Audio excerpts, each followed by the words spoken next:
Hey guys, my name is Brielle and I have a service dog named Arlo, and I am a professional dog trainer.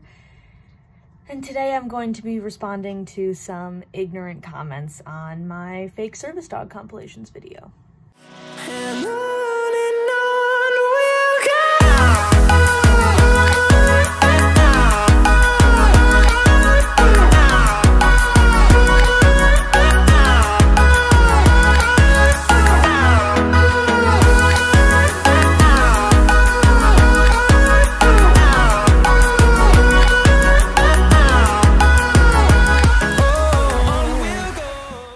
Don't know, I do get quite a bit of comments on those videos, and it's just people saying like, oh, I hate fake service dogs and whatever, like they're terrible. Those comments are fine. You know, you might have noticed I'm trying to reply to every comment on my channel just because that's a kind of New Year's resolution I made for myself, as I wasn't going to be one of those YouTubers who doesn't reply to any comments. So I've been trying to reply to as many comments as possible, but it's kind of difficult, especially when I come across comments like these. I'm gonna be focusing on one specific person today, and I am debating if I'm gonna show his name or not. And the reasoning for that is because I don't wanna out anybody. I don't, you know, if he's ignorant, that might not be his fault, you know? Maybe he just doesn't really know. So I am going to spend some time educating this person today. So I have replied to these comments already text-wise, and then he started replying back to me and kind of proving that it wasn't just ignorance, it was also arrogance, and he doesn't want to look up stuff, he doesn't want to, you know, read the ADA, he doesn't want to do that. And then there's a couple conflicting things. So let's kind of go through these comments. He has replied to a couple like threads of comments that were started by other people. I'm not gonna mess with those just because I don't want to, you know, it's a lot of comments that are in those threads, and I'm just gonna focus on things that he's posted on his own. So this first one says, service dogs are not $20,000, more like 8, at least in my state. My friend's shepherd training and all the papers came to $7,530. What a world we live in. And I said some service dogs cost $20,000 or even more, and I agree, it's crazy that people fake service dogs in this world. This was the first comment that I saw of his. The what a world comment is about fake service dogs. So I was agreeing with him, but you know, later we find out that's not exactly how he feels. Just to kind of like educate. Service dogs cost different amounts. You know, Arlo was relatively expensive, but he wasn't from a program. So there are a lot of program dogs that can come up to about $20,000. There are a bunch of different places that train service dogs, and they can, you know, charge any amount that they decide is fit for their dogs. So there are a lot of places that do charge, you know, around $20,000. So there are different adoption fees. Some of them are just starting at like $1,000, and then others can go up really, really high. And I was looking into getting a service dog a couple of years ago. This was like 4 or 5 years ago. The place that I was mainly looking at was about $20,000. And they did help you fundraise. So, you know, they did help you fundraise for that kind of stuff. They had like a team that would kind of help you in your community outreach and stuff like that. Obviously, that's not what I went with, but that is, you know, that's a thing. There's a lot of places where those kind of dogs do cost a lot of money. So a bunch of different options of where you're going to get your dog can cost different amounts of money, basically, is all I'm saying. So, you know, that program that his friend got his dog through, you know, might have cost $7,000, okay. But different programs cost different amounts of money, and it's unfair for you to assume how much money somebody's dog costs. This person in the video that he's commenting on, this clip, basically says like, this dog almost attacked my $20,000 service dog, and that person's dog may very well have cost $20,000. This next comment says, the ADA rules state you can only ask, is it a service dog and what is its service? That's it. Just get a license. Most states have them. So first part of his comment is correct. Those are the two questions that different establishments are allowed to ask. However, there are no certifications or licenses or IDs, nothing like that. None of that is legal. Certifications are not legal in the United States. The ADA does not allow IDs, registration, or license, etc. And just straight from the ADA, one of the questions on the FAQ is, my city or college offers a voluntary registry program for people with disabilities who use service animals and provides a special tag identifying the dogs as service animals. Is this legal under the ADA? Yes. So they can offer a voluntary registration program, which means that You don't have to do it. So if you don't want to register your service dog, you legally do not have to. And the ADA doesn't recognize any of these registrations. The documents don't convey any rights under the ADA, and the Department of Justice does not recognize them as proof that the dog is a service animal. So let's say, for example, I got an ID card from my city, okay? So I registered my dog as a service dog through my city, and I went into a store and my dog, you know, did something wrong, and we got taken to court. And they're like, well, you know, is your dog a service dog? And I say, yes, here's my ID card from the city. The judge would say, this documentation does not convey any rights. So it doesn't prove that your dog is a service dog. So that's why most people carry around ADA law cards instead of like IDs, because the IDs don't mean anything and the ADA law cards have the actual ADA law on them. And then this guy replied, depends state by state. Illinois has a certified service dog license, can pick them up at any facility they train them at. I said, oh, you mean a program ID? It's an ID just showing that your dog is part of this program, and that way if you have access issues, the store can call your program. And they're not IDs, they don't prove anything. They don't hold up in a court of law, none of that. It just says your dog is a member of this program. And then obviously owner-trained service dogs wouldn't have that. Yes, they have program IDs, but they are not legally required in any state, and the store cannot legally ask to see them. So they can't even legally ask to see those program IDs or to see that your dog is a member of a program. They do not hold up in a court of law as showing that the dog is a service dog either, and owner-trained service dogs don't have them because they're not members of a program. And then this guy said, no, you pay for a certified dog and then pay for the card. So that's not accurate. Most programs, if they're gonna charge you for a card, that's not okay, and you technically don't have to have that card. It might be like, you know, part of the contract that you're signing is that you have to pay a fee for the program ID, and that if you don't pay that fee, you can't be part of the program. But the state and the government are not requiring you to buy that ID. They're not requiring you to have that. And then he says $17,000 grand, which, what? 17,000 grand. That would be a lot of money. That's, oh my God. Can you imagine how much money that would be? A lot of fucking money for the training. So God, he talked earlier about how no service dog is $20,000. But now this dog is $17,000 grand and $5,000 for the license. I don't know if he means 5,000 or $5. Then you have a verifiable service dog with a card. Been done this way since 1992. That's not true at all. Program dogs, you know, of all different programs have never been required to have IDs. As of 2010, it's not accurate. Not all businesses recognize them, exactly, because none of them have to. Business has to recognize your ID. In fact, if they do, technically they're breaking the law because they're not even allowed to ask for it, not allowed to like use it as a way to say if your dog is a service dog or not. They're just not allowed to do that. If it's a federal business, they won't recognize its authority because they don't have to. Yeah, because no place has to.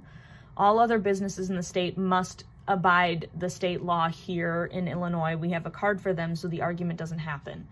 That's not accurate.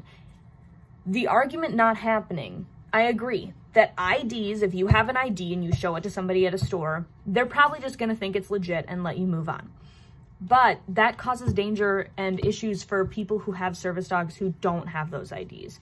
And the reasoning for that is because the IDs aren't required, and some people might not be able to afford to pay those fake registries online. But I agree that it would avoid the argument, but that's not the goal. The goal is for the stores to just follow the law. See them all the time. They are real. To those who can't find them, find that out, learn to research better. Well, I did learn to research better, and there's only 2 links that show anything about federal law about service dogs. Both are government websites, so my rule of thumb is if it doesn't say .gov at the end, don't listen to it. It's not real. You're looking for that .gov to make sure that that website is legit and is giving you accurate information. If you're looking for state laws, then yeah, it's still gonna say .gov. So you have to look for that .gov, otherwise it's not a legitimate source. He decided to get violent. Hope someone with an ESA sues you for slander when a law is finally made. Basically, these people are saying, like, or this guy is saying that people with ESAs should legally be allowed to bring their animals in places, which you guys know what would happen if that happened.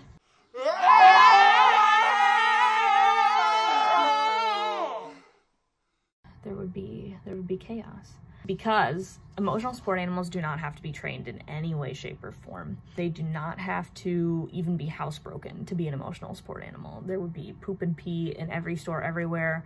Nothing would be sanitary. People would be getting bit by dogs every day. You'd go to the grocery store and leave with 3 dog bites. You can't bring your service dog anywhere because that service dog is going to be dead within the day because some emotional support animal is going to attack it. It's just not a safe place. Just a quick disclaimer, I do not believe that all emotional support animals are dangerous, but basically, as of right now, with all I've seen of emotional support animals, it does seem like, you know, since they're not trained, we wouldn't really have any control over the situation. So if there were a bunch of emotional support animals running around, you know, emotional support animals can be any animal. So, you know, you can have like an emotional support peacock, like people have said that before. So that would just be dangerous and reckless to have an animal like that in the store that is not trained. So that's kind of what I meant by saying all those things that I said. Not necessarily that all emotional support animals are dangerous or that all of them are aggressive, but just that, it would be kind of a crazy situation.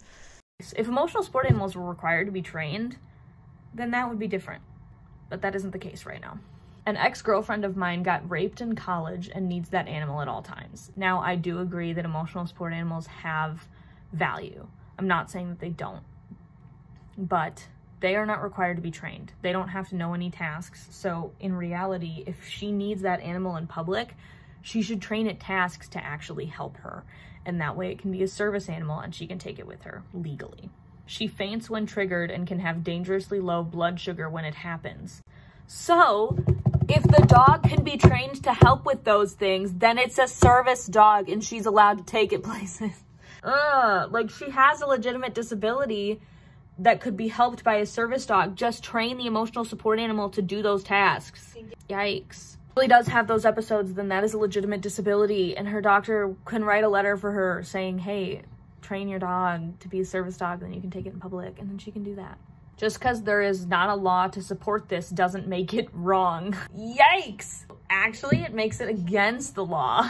If we didn't have laws in place, then legally, then somebody could just come up and kill your dog, you know? Like, that could just happen.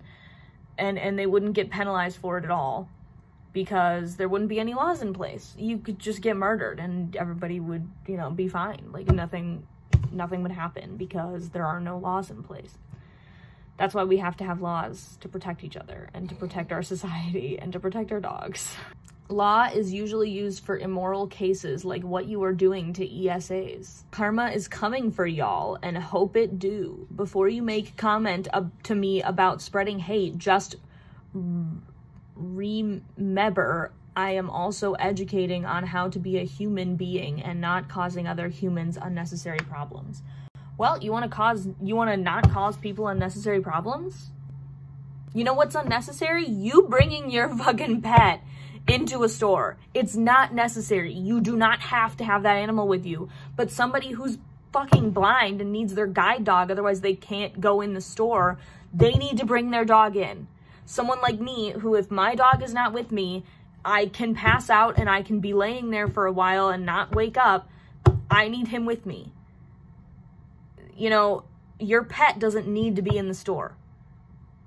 Doesn't need to be there. Emotional support animals, if you need them, then train them to be service dogs. Ask your doctor if it's right for you and train your emotional support animal to be a service dog.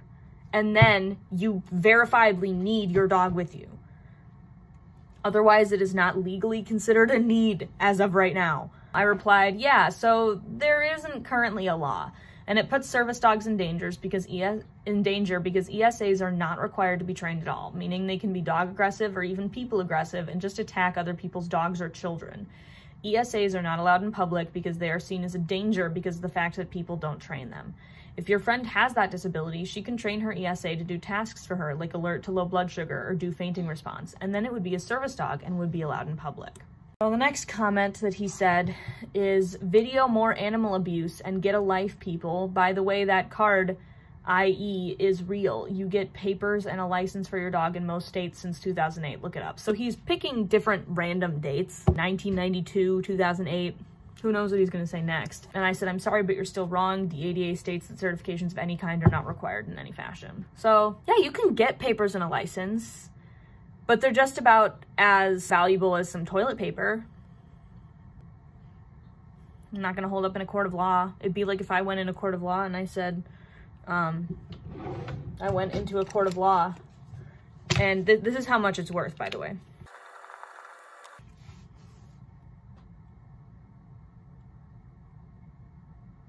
It's about as worthless as this piece of paper. Your ID means nothing in a court of law. Nothing. It doesn't mean anything. All it means is that you spent some money that you didn't have to spend. It means that you're gullible. That's all it means. I'm sorry to tell you that. Unless it's from a program, and then it means that your dog at some point went to that program. And that doesn't mean anything either. Next comment says, look, not all service dogs act the same. My buddy with epilepsy has a shepherd, and it pulls him and only acts like a service dog when he has an aura feeling, meaning he could have a seizure. Acts like any other dog, and he lets everyone pet her. First off, I just want to say that if your dog doesn't act like a service dog, meaning it, you know, because service dogs at the very least have to not pee and poop everywhere and not be a disturbance to the public. Those are the two things. And it also has to have a task. So not acting like a service dog could mean peeing and pooping everywhere. And then in that case, yeah, your dog's not a service dog, sorry. And letting everyone pet her, I train my dogs a command, at least Arlo and my friend's service dog, Toby. I train them a command that is go greet, which means the dog can, you know, leave their handler, go say hi to somebody else. And then when the handler says, okay, say goodbye, the dog has to come back and refocus. Letting someone pet your dog doesn't mean that they're not a service dog. It's fine if you want to do that. It's based on handler choice. The reason that you're not allowed to just pet a dog without asking is, first of all, maybe your dog is trained to do, you know, seizure alert, and if they miss an alert, that's going to be really dangerous. You got to be really careful with stuff like that. Also, an emotional support dog is a service dog. Don't care what the law said.